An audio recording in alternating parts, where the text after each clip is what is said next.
శ్రోతలందరికీ నమస్కారం. ఇప్పుడు వినబోయే కథ పేరు 'సఖుడ'. రచయిత మైథిలి వెంకటేశ్వరరావు గారు. ఈరోజు 4 భాగాన్ని వినబోతున్నాం. మిగతా 3 భాగాలు ఎవరైనా వినకపోతే డిస్క్రిప్షన్‌లో లింక్ ఇస్తాను. అక్కడి నుంచి మీరు వినొచ్చు. అలాగే నాదొక చిన్న రిక్వెస్ట్. కొత్త వాళ్ళు ఎవరైనా మన ఛానల్‌ని చూస్తున్నట్టయితే సబ్స్క్రైబ్ చేసుకోండి. మరిన్ని కథల కోసం లైక్ అండ్ కామెంట్ ద్వారా తెలపండి. మరి ఆలస్యం చేయకుండా కథలోకి వెళ్దాం. మన తొలి రాత్రి ఇవాళే. ఈరోజు ఎందుకో భలే మూడుంది. సమస్య లేకుండా స్టార్టింగ్ ప్రాబ్లం రాదు. సుఫల లైట్ ఆర్పింది. గురుమూర్తి ఆగలేనట్టు మీద పడ్డాడు. సుఫలకి అది సరసంలా అనిపించలేదు. విరాసంలా అనిపించింది. కట్టతెగిన ప్రవాహంలా దుమికాడు. వేడెక్కిన ఆవేశం చల్లారుతుందేమోనన్న భయంతో కసిగా కనిపించిన చోటల్లా కొరికేస్తున్నాడు. రేప్ చేస్తున్న మొగాడిలా పమిటలాగుతున్నాడు. బలిసిన యవ్వన గిర్రుల్ని మెలిపెట్టాడు. సుఫల మొరటు సరసాన్ని ఓర్చుకుంటూ సహకరిస్తుంది. ఓ చెయ్యి జగన భాగం మీద వేసి కసిగా ఒత్తాడు. అమ్మా అని ప్లీజ్ చిన్నగా అంది గోముగా. గురుమూర్తి గర్వంగా నవ్వి, ఏమనుకున్నావు గురుమూర్తి అంటే? నీ అమ్మ ఇరగదీస్తాను. ఆ రోజంటే ఎందుకో ట్రబుల్. ఇవాళ చూడు అని నోట్లో నోరు పెట్టాడు. ఇద్దరి నాలుకలు ఒకదానితో ఒకటి కలిసి నాట్యం చేస్తున్నాయి. గుప్త భాగాలు ఎగిరెగిరి పడుతున్నాయి. సుఫల 2 చేతుల్లో పరుపు మీద వేసిన దుప్పటి నలిగిపోతుంది. వీరిద్దరి కోరికలపైన ఫ్యాన్ తిరుగుతుంది. అయినా ఇద్దరి శరీరాల్లో చెమట ధారపాతంగా కారిపోతుంది. గురుమూర్తి విసురుగా చీరలాగేశాడు. రాత్రి పడుకునే ముందు సుఫల లోలంగా ధరించదు. చీకటిలో అస్పష్టంగా కనిపించిన అందాలకి అతడి నరాలు జివ్వున లాగాయి. అజంత సుందరి, ఎల్లోరా శిల్పం ఏదీ పనికిరాదు. పోతపోసిన నూనె నుళ్ళలతో తొడలు నవనవలాడుతున్నాయి. గురుమూర్తి సౌమ్యంగా నిమిరాడు. సుఫల నిట్టూర్చింది. ఆ స్పర్శ అమృతపాయంగా తోచింది. మనస్ఫూర్తిగా ఆహ్వానించింది. గురుమూర్తి మీదికి వచ్చాడు.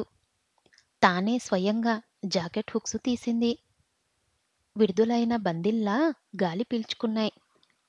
నాయకుడికి సరసం తెలియకపోతే తానే నాయకుడవుతుంది ఆడది. భర్తనే మన్మధుడని తలచింది. లయబద్ధంగా కదులుతున్న భర్తకి అనుబంధంగా తాను మూల్గసాగింది. కిటికీల్లోంచి చలిగాలి వీస్తుంది. పొగలేని చలి కుంపట్లు సుఫల ఎదలు. గురుమూర్తి వేడెక్కిపోతున్నాడు. అనిర్వచనీయమైన అనుభూతి. ప్రపంచంలో ఏ కవి వర్ణించ వీలు కానంతగా ఆమె అనురక్తి పొందుతుంది. సరిగ్గా అప్పుడుకిచ్చాడు ఆమె ఉరువుల మీద. చిన్నప్పుడు అమ్మ పోసిన పాలు ఆ అమ్మ ఒకేసారి గుర్తుకొచ్చాయి. అంత గట్టిగా గిచ్చాడు. మన్మథ తాపం దెబ్బకి ఎగిరిపోయింది. దాని స్థానాన్నే బాధ. ప్రాణం పోతుందా అన్నట్లు అనిపించింది. కళ్ళు చిప్పిల్లాయి. హృదయం చిట్లింది. మెదడుకు చేరిన బాధ శాంతన పడకుండానే ఆపుకోలేక తమకంలో సృజన కేశాలానికి జీర్ణంలాంటి ఆమె తొడల మీద చటుక్కున కొరికాడు. దిగ్గున లేచింది. పళ్ళు బిగువున బాధని నొక్కిపెట్టింది. అతను ఆ ప్రదేశం నుంచి లేవకుండానే అన్నాడు, నాకు ఆవేశం ఇలాంటివి చేస్తేనే వస్తుంది. ప్లీజ్ పడుకో. 2 తొడల మీద ముద్దుల వర్షం కురిపించే ప్రయత్నంలో పడ్డాడు. ఆమె కళ్ళు భయంతో పెద్దవయ్యాయి. ఓరి రాక్షసుడా! కసిగా పెదాలు ఉచ్చరించాయి. అసంకల్పితంగా అన్న మాటలు గురుమూర్తికి వినపడ్డాయి. చుంబనం ఆగింది. చటక్కున తలెత్తాడు. అతని కళ్ళు చింతనిప్పుల్లా తయారయ్యాయి. ఎంత మాట! తాళి కట్టిన భర్తని, వేదమంత్రాల మధ్య నడిపించిన భర్తని రాక్షసుడా అని సంబోధన. తట్టుకోలేకపోయాడు. నిజంగానే రాక్షసుడే అయ్యాడు. సుఫలకి ఒక్క తోపు తోశాడు. మరుక్షణమే మృగంలా మీద పడ్డాడు. మందించిన ఏనుగుల్లా ఇష్టం వచ్చినట్టు కుమ్మాడు. నీ అమ్మ, నిన్ను ఇప్పుడు చూపిస్తానే రాక్షసం అంటే ఏమిటో, రాక్షస రతి అంటే ఏమిటో. కరుడుగట్టిన కసాయివాడే అయ్యాడు. సుఫల అతలకుతలమవుతుంది. తెల్లటి సున్నటి పరువులాంటి పరువుల మీద తన 2 చేతులు బిగించాడు. వాడి అయినా అతని వేలగోళ్ళు ఆ సున్నిత ప్రదేశంలో దిగాయి. భగవాన్! మనసు అరిచింది. శరీరం విలవిలలాడింది. మల్లెపువ్వుని మురిపించే జగనభాగం కుమిలిపోయింది. చెక్కిళ్ళా అవి, చిరుదీపాలు, చిగురించిన చిగుర్లు. కాని ప్రస్తుతం చీకటి చాటున 4 గోడల మధ్యన చింకిన చివర్లు అవి. గురుమూర్తి గృహప్రవేశానికి తొందరపడ్డాడు. బలవంతంగా విడదీశాడు. ఓ బ్రహ్మ, నీ సృష్టి తప్పయ్యా. ఈ వ్యవస్థలో ఆడదాన్ని అణగదొక్కే విధంగా మహామహన్వాళ్ళు ఆంక్షలు పెట్టారు. దానికి తగ్గట్టుగానే వాళ్లతో సరిసాటిగానే నువ్వు కూడా మాకు అన్యాయమే చేశావు. అన్నిట్లో అన్ని మొగాడిదే పైచెయ్యి. ఇక్కడ కూడా. కనీసం ఈ ఒక్కచోటైనా కింద పైన కుడి ఎడమైతే మొగాడి మీద ఆడదాని ద్వేషం ఇక్కడైనా తీర్చుకునేది. ఇప్పుడు నా భర్త తీర్చుకున్న విధంగా. మొగాణ్ణి కుమ్మి కుమ్మి సుఫల అతని కింద నలిగిపోతూ ఉంది. అప్పుడు కుమ్మాడు మదమెత్తెభంలా. అమ్మా! గది గోడలు ప్రతిధ్వనించేలా అరిచింది. గురుమూర్తి చప్పున ఆమెని కరుచుకుపోయాడు. ఆమె శవంలా పడుకొని ఉంది. 2 కనుబొమ్మల పక్కనుంచి కన్నీరు కారుతూ ఉంది. నీచ రచయితల్ని చూసి మదనపడే సరస్వతీదేవిలా ఉంది. సుఫల కాటుక కంటి నుంచి కన్నీరు ప్రవహిస్తూనే ఉంది. గురుమూర్తి తృప్తిగా కళ్ళు మూసుకున్నాడు. అంతకన్నా ఏం కావాలి? తాను మొగాడు.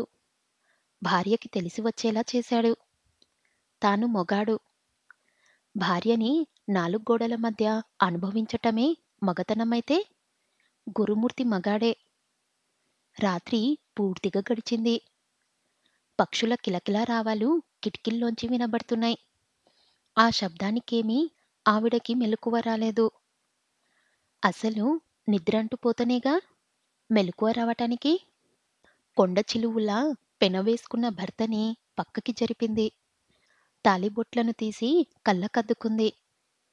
పెద్దలు ఏది నేర్పినా నేర్పించకపోయినా నరనరాన ఇది మాత్రం ఎక్కిస్తారు. మొగుడు జీవితం. జీవితమనే గుడిలో మొగుడనే దేవుణ్ణి భక్తిగా కొలిస్తే పిల్లల్నే వరమిస్తాడు. నిజమే. రాముళ్లాంటి వాడైతే సరే. కృష్ణుడైనా సరిపెట్టుకోవచ్చు. దేవదాసైతే ఉదయం లేవదీయొచ్చు. ఇవన్నీ కాక రావణసుడైతే, కీచపు మొగుడైతే చెప్పరు. ధైర్యం, తెగింపు, నిబ్బరం. అబ్బే, హిందూ దేశపు ఆడవారికి ఇవి లేవేమోనని ఏమో ఏ తల్లిదండ్రులు కూడా చెప్పరు. భర్త మాట లక్ష్మణుడు గీసిన గీత కంటే పవిత్రం. ధైర్యంగా ఎదురు చెప్పటం రాముడి ఆలయంలో మాంసం తిన్నంత పాపం. అతని రోజు జీవితంలో విసుగొచ్చినప్పుడు విసుక్కుంటాడు. లేదా కొడతాడు.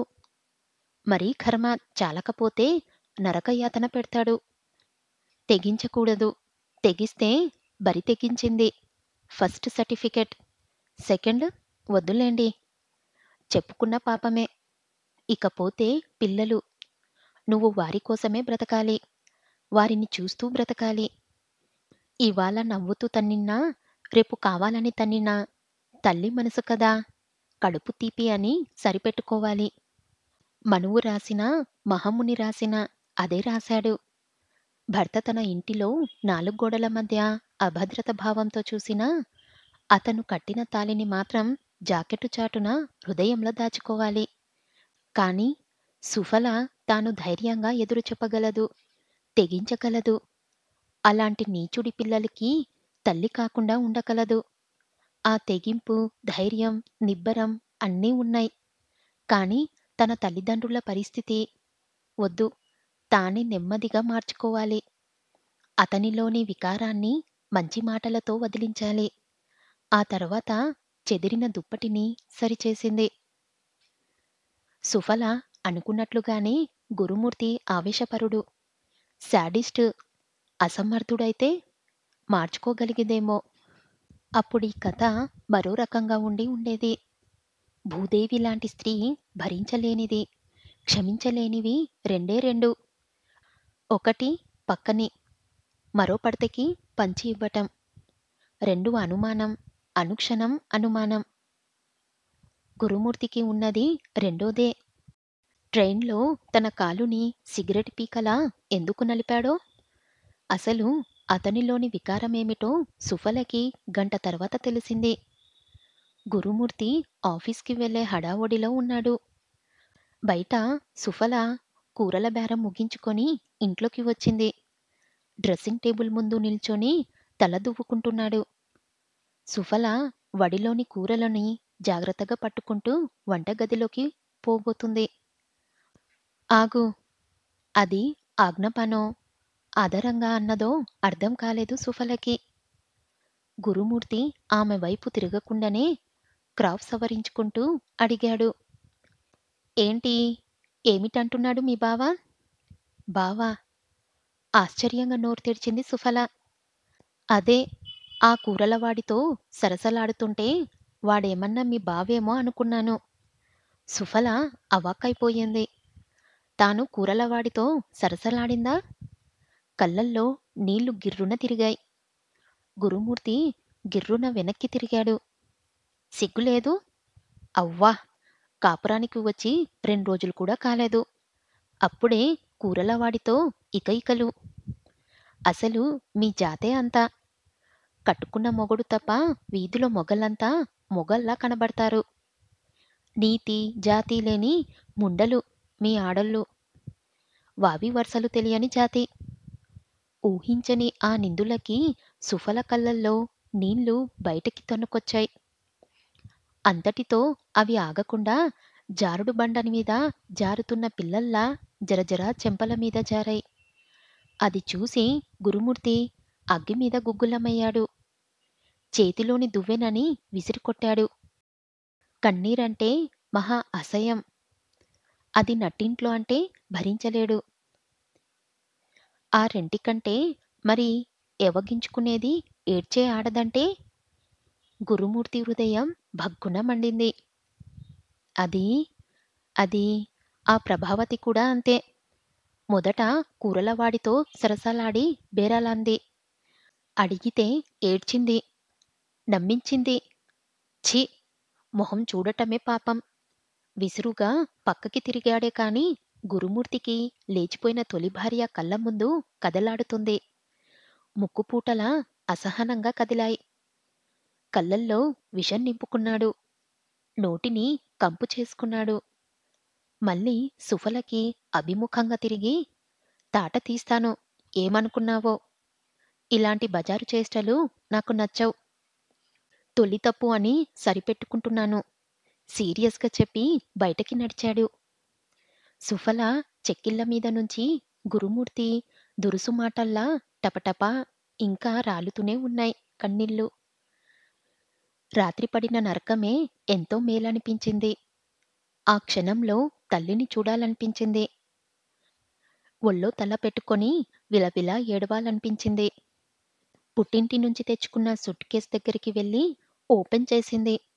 బట్టలపైనే ఉంది తల్లి ఫోటో. చేతిలోకి తీసుకుంది. అమ్మా! భర్త తిడితే ఎదురు చెప్పొద్దన్నావు. హింసిస్తే తెగించవద్దు అన్నావు. ఎన్ని బాధలు పడినా, మరెన్ని సమస్యలు వచ్చినా నిబ్బరంగా పతినే సేవించమన్నావు. కాని కట్టుకున్న భర్తే శీలం మీద అనుమానం వెల్లబుచ్చి బజారు దానితో పోల్చినప్పుడు ఏం చెయ్యాలో చెప్పలేదమ్మా. చెప్పమ్మా! అమ్మా! చెప్పమ్మా! సుఫల కంట్లో నీరు ఫోటోని తడిపేస్తుంది. సరిగ్గా అప్పుడినిపించింది వెనక నుంచి. అరే! ఏంటండీ? ఇల్లంతా కూరగాయలు, ఉల్లిపాయల్లా ఆరబెడుతున్నారా? సుఫల అప్రయత్నంగా వెనక్కి తిరిగింది. ఎదురుగా త్రిమూర్తి చిరునవ్వులు చిందిస్తూ సుఫల చూపులు మరల్చి చూసింది. ఇల్లంతా బంతుల్లా టమాటాలు తిరుగుతున్నాయి. తాను బాధలో వడిలోని కూరల్ని వదిలేస్తుందన్న విషయం గుర్తుకొచ్చి గబగబా కిందికి వంగి ఏడ్తూ చెప్పింది. వారు ఇప్పుడే ఆఫీస్‌కు వెళ్లారు. వస్తే ఏమన్నా చెప్పమంటారా? అది సరే. ఏంటి మీ కళ్ళు అదోలా ఉన్నాయి? కొంపదీసి మా వాడి ప్రతాపం చూపించలేదు కదా? సుఫల కూరలు ఏరేది కాస్త ఒక్క క్షణం తటపటాయించింది. త్రిమూర్తి దూసుకుపోతున్నాడు. కొద్దిపాటి పరిచయం మన ఇద్దరి మధ్య ఉండొచ్చు. నేను, గురుమూర్తి చాలా కాలంగా స్నేహితులం. నేను చెబితే వింటాడు. ఏదన్నా ఇబ్బంది ఉంటే చెప్పండి. ఎవరైనా బాధపడితే అస్సలు చూడలేను. అది ఆడవారైతే మరీ. సుఫల కూరలెరవడం పూర్తి చేసి అతని వంక చూసింది. తెల్ల ప్యాంటు, తెల్ల షర్టు. కాని మనసే అనుమానం. ఖచ్చితంగా తెలుపు కాదు. 26 ఉండొచ్చు. ఇంకా అడ్వెంచర్స్ చెయ్యాలనుకునే వయసు. ఆ క్షణంలో క్రితం రోజు రాత్రి పార్టీలో అతని బిహేవియర్ గుర్తుకొచ్చింది. ఇతనేనా అంత మౌనంగా ఉంది? ఫ్రెండు భార్య దగ్గర ఎలా ఉండాలో అలా ఉన్నవాడు ఇప్పుడు ఆ ఫ్రెండే లేకపోతే ఎలా ఉండాలో అలా ఉంటున్నాడు. సుఫల సన్నగా విరక్తిగా నవ్వుకుంది. అతన్ని తప్పుగా, తక్కువగా కూడా ఎంచలేదు. ఈ దేశంలో చాలామంది స్నేహితులు అంతే. వారు లేరు. ఆఫీస్‌కి వెళ్లారు. మళ్ళీ చెప్పింది. ఈరోజు బంద్. అది చెప్దామనే వచ్చాను. ఎలాగో తిరిగి వచ్చేస్తాడుగా. కొద్దిసేపు కూర్చుంటాను. చెప్పి ఆమె అనుమతి కోసం చూడకుండా కూర్చున్నాడు. ఎంత సంస్కారం గల స్నేహితులున్నారండి మీకు? మీరు లేకపోయినా మీకోసం వెయిట్ చేస్తూ కూర్చునే స్నేహితులు. మీ గొప్ప స్నేహితులు. ఇంతకీ మీరు సమాధానం చెప్పలేదు. ఎందుకో మీరు మదనపడుతున్నారు. మా వాడి గురించి నేను చెప్పకూడదు. వట్టి అమాయకపు పిశాచి. సుఫల ముఖంలో చిరుకోపం ప్రదర్శించింది. పరాయివారి జీవితంలోకి, బాధల్లోకి తొంగి చూడాలనే తాపత్రయం గలవారంటే మహాకోపం. కాని పూర్తిగా ప్రదర్శించలేదు. నిమ్మలంగా నోరు విప్పింది. కాని మాటళ్ళు తూటల్లా తగిలాయి. ఒకరి విషయాల్లో తలదూర్చటం గాని, ఉత్సాహం చూపించటం గాని నా దృష్టిలో మన సోదర సామాన్యులైన వారు స్నానం చేస్తుండే తొంగి చూడటం లాంటిది. త్రిమూర్తి మొహంలో రంగులు మారాయి. అంత స్పీడ్‌గా, అంత హార్డ్‌గా సమాధానం వస్తుందని అనుకోలేదు. అందమైన అమ్మాయికి అవగాహన తక్కువనన్న విషయం తప్పన్నమాట. రాత్రి చదివిన నవలని, అది రాసిన రచయితని కసిగా తిట్టుకున్నాడు. తప్పదు. తప్పును సరిదిద్దుకోవాలి. ఈసారెప్పుడూ మనసులో ఆలోచించని అంత తొందరగా బయటపెట్టకూడదు. క్షమించాలి. ఏదో మన అనుకొని అడిగాను. అంతేగాని మీ పర్సనల్ విషయాల్ని తెలుసుకోవాలని కాదు. నాది గురుమూర్తిది 10 సంవత్సరాల స్నేహం. వాడు కానీ, వాడి వాళ్ళు కానీ బాధపడితే చూడలేను. తొందరపాటు తప్పిందాన్ని మన్నించండి. అతనలా దీనంగా ప్లీజ్ అని మాట్లాడేసరికి సుఫల నొచ్చుకుంది. తానే తొందరపడ్డాననుకొని ఒక్క నిమిషం కాఫీ కలుపుతాను. ఈలోగా వారు వచ్చేస్తారు అని చెప్పి లోపలికెళ్ళింది. ఆమె అలా లోపలికెళ్ళటం, గురుమూర్తి ఇలా గడపలోకి రావటం ఒకేసారి జరిగాయి. యజమానిలా ఠీవిగా కూర్చొని రాధాకృష్ణుల క్యాలెండర్ చూస్తున్న స్నేహితుణ్ణి చూడగానే గురుమూర్తి మొహంలో అసహనం ప్రవేశించింది. వెంటనే కవర్ చేసుకొని నవ్వుతూ పలకరించాడు. హాల్లో ఉదయాన్నే ఈ దర్శనం. ఏదన్నా విశేషమా? త్రిమూర్తి తడబడ్డాడు. వెంటనే సర్దుకొని సన్నగా నవ్వి చెప్పాడు. విశేషాలేముంటాయి? బంద్ కదా! కాస్త చతుర్ముఖం పారాయణం ఉందేమోనని వచ్చాను. ఆఫీస్‌కెళ్ళావని తెలియగానే మళ్ళీ వద్దామని బయలుదేరుతుంటే మీ శ్రీమతి కాఫీ ఇస్తాను తాగి వెళ్ళండంటే కూర్చున్నాను. మొత్తానికి మంచి భార్యని కొట్టేశావు. కమలాకర్ భార్య ఉంది. ఎందుకు? వాడే లేనప్పుడు ఇంటికెళితే మొహం మీద తలుపేస్తుంది. ఎవరో అన్నట్టు ఇంటికొచ్చిన వారిని కూర్చోబెట్టకుండా, కుశల ప్రశ్నలు అడగకుండా ఉండే ఆడది ఆడదేనా? కసువు చిమ్ముకునే వాళ్ళకి మర్యాదలెలా తెలుస్తాయి? మన కమలాకర్ భార్యకి సరిపోతుంది కదూ! అంటే దానర్థం వాడి భార్య పతివ్రత. తన భార్య పతిత అనా? లేక వాడి భార్య కుసంస్కారి, నీ భార్య సంస్కారి అనా? గురుమూర్తికి అర్థం కాలేదు. కానీ ఒక్కటి మాత్రం అర్థమయ్యింది. మొగాడు లేనప్పుడు ఎవరొచ్చినా గడప బయట నుంచే పంపించివెయ్యాలని. ఆ సూత్రం తన కొత్త భార్య పాటించలేదని. త్రిమూర్తితో మాట్లాడుతున్నాడే గాని అదే ఆలోచిస్తున్నాడు గురుమూర్తి.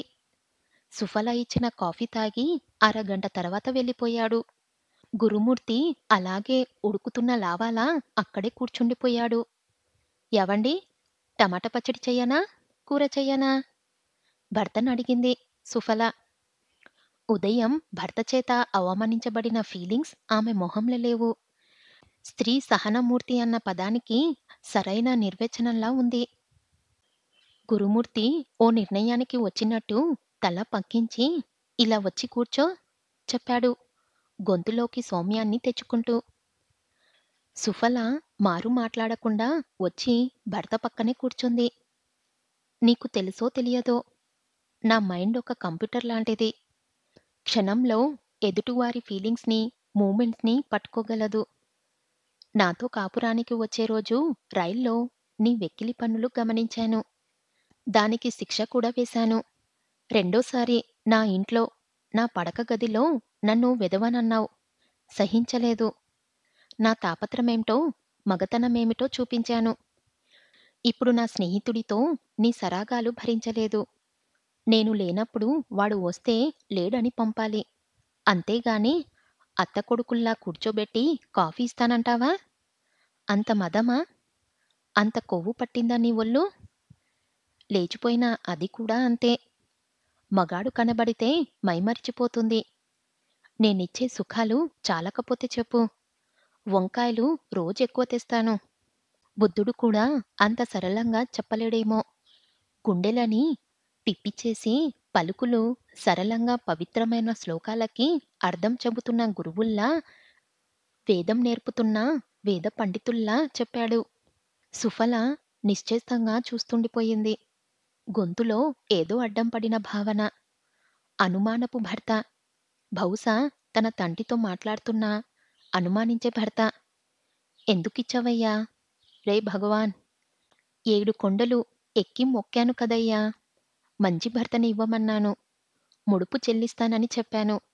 మరి ఈ భర్తనెలా ఇచ్చావయ్యా? ప్రతి నెల నీ వడ్డీ కడతానంటే, నాకంటే ఎక్కువనిస్తానంటే నన్ను కట్టబెట్టావా? ఈ మనుషుల్లా నీకు స్వార్థమేనా?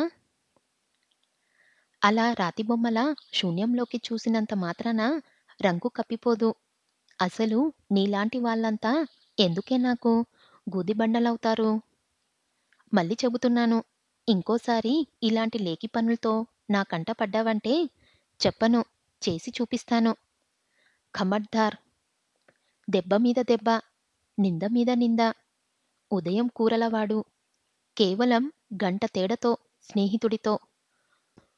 కొలిమిలో కాలుతున్న ఇనుము సైతం మూడో సెమ్మట దెబ్బకు వంగుతుంది. ఆ మూడో దెబ్బ మూడో రోజుకి గాని పడలేదు.